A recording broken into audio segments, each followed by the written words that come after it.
Olá, eu sou André Caldeira, confira a seguir um trecho de mais uma conversa com propósito, dessa vez com a minha convidada Lara Bezerra, Chief Purpose Officer da Work Coherence. Você coloca no seu site ou no seu perfil do LinkedIn que o seu propósito é elevar a consciência da humanidade, ajudar nesse tema. Onde é que começou esse interesse e estudo sobre o tema do propósito pessoal, profissional e das organizações? André, eu acho que começou de várias maneiras diferentes, e uma delas foi eu me perguntar o que eu estava fazendo, por exemplo, quando eu trabalhava na Bayer há muito tempo atrás. Então foram passos, mas uma história inicial foi quando a gente estava na época que tinha vários lawsuits contra a Bayer, e eu trabalhava na Bayer da Alemanha, em Leverkusen. E eu lembro que quando eu entrei eu tinha muito orgulho, e naquela época a gente ia para o centro de Leverkusen e a gente tinha vergonha de usar nossa identidade da Bayer, porque estava um monte de lawsuit por causa do Baicol e não sei o quê. E eu lembro que eu estava numa época que eu estava com muito assim, eu falava, poxa, eu tenho tanto orgulho de trabalhar na indústria farmacêutica, mas agora eu não estou tanto. E eu lembro que quando eu falei com meu pai, eu falei, pai, eu tenho, não sei, né? Tem alguma coisa, porque hoje a indústria de farmacêutica está pior imagem do que a indústria de tabaco. Como é isso? Isso era nos 2001, 2002. E meu pai falou assim, filha, eu vou te dizer uma coisa. Eu sou médico e se não fosse para a indústria farmacêutica, nós íamos ser mensageiros de má notícia. A indústria farmacêutica faz com que a gente possa salvar a vida e não sentir deuses que a gente está salvando a vida. Então, o que eu te pergunto é, o lugar que você escolheu para trabalhar é um lugar que está de acordo com os teus valores e com o que você acredita?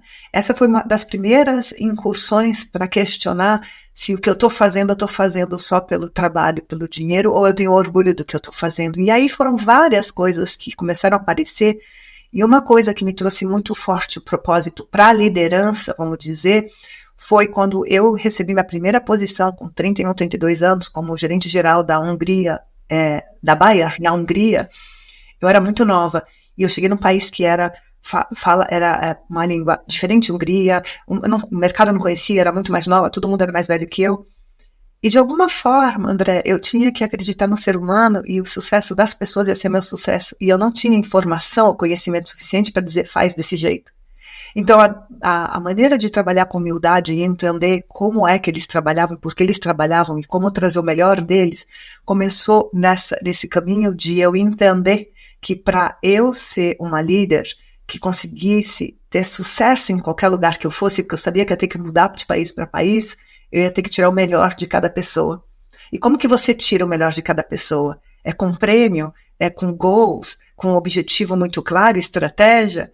Não, é fazendo com que eles tenham orgulho do que eles estão fazendo e que eles não tenham medo de arriscar e tentar fazer melhor e compartilhar comigo, me fazer ter sucesso em ajudá-los, porque eles têm uma missão maior, eles têm um propósito. E aí eu comecei a entender que as pessoas felizes davam mais resultados. Então meu propósito era trazer felicidade para as pessoas. E aí depois eu fui vendo que a felicidade não era o suficiente, porque de repente, por exemplo, eu cheguei na Venezuela, e a Venezuela, como as pessoas podiam estar 100% felizes todo o tempo, com as dificuldades e desafios que elas tinham diários na Venezuela. Então eu percebi que a felicidade não era coisa que eu tinha que procurar. Aí era o quê? Era estar fazendo tudo por algo maior, era encontrar um propósito, era ter uma plenitude. Então aí eu comecei a falar que eu queria trazer plenitude e propósito para o meu time, para a minha organização, para eles fazerem algo melhor.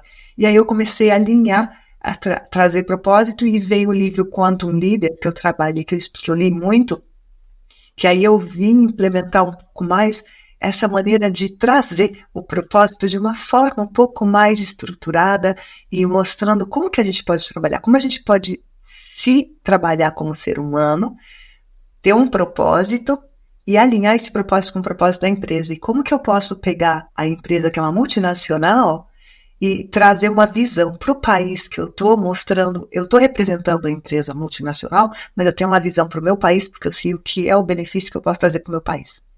E aí foi o começo de eu trabalhar com propósito.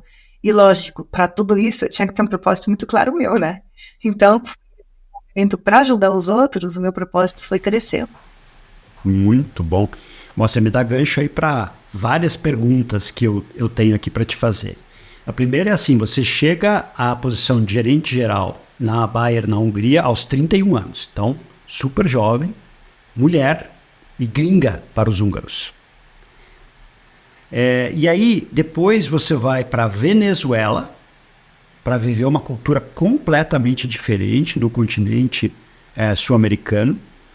E eu queria que você contasse sobre essa chegada na Hungria e depois na Venezuela, o que foi forjado no seu estilo de liderar a partir desse olhar para o propósito sustentável, ou seja, realização, plenitude das pessoas, mas com resultados, obviamente, porque se você não entregasse resultados, você não teria tido novas oportunidades dentro da organização, né?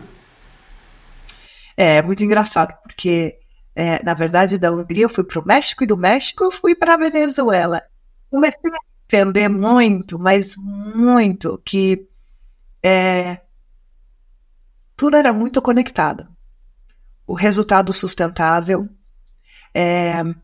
a maneira de trazer propósito, uma liderança muito mais profunda, porque o que eu entendia também, eu também fui, vamos dizer, vítima de uma multinacional que cada 4 anos mudava o CEO, né? Então, o maior medo que todo mundo tem e o que traz o veneno para as multinacionais que mudam muito os CEOs é quando todo mundo depende da conexão com o CEO para saber o que é a coisa nova que ele vai fazer e você ser o preferido e então poder tá ok e tua carreira, teu trabalho tá ok. Mas de uma outra forma, eu queria fazer isso de uma forma de que o que eu fizesse naquele momento pudesse ter uma continuidade e pudesse, qualquer coisa que a próxima pessoa viesse e fosse trabalhar, pudesse ser build on, né? Construído no que eu fiz.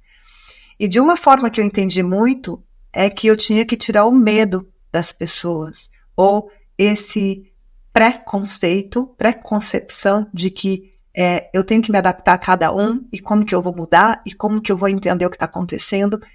Mas se eles entendessem que a empresa uma empresa continua lá, os produtos continuam lá, o benefício que você vai trazer continua.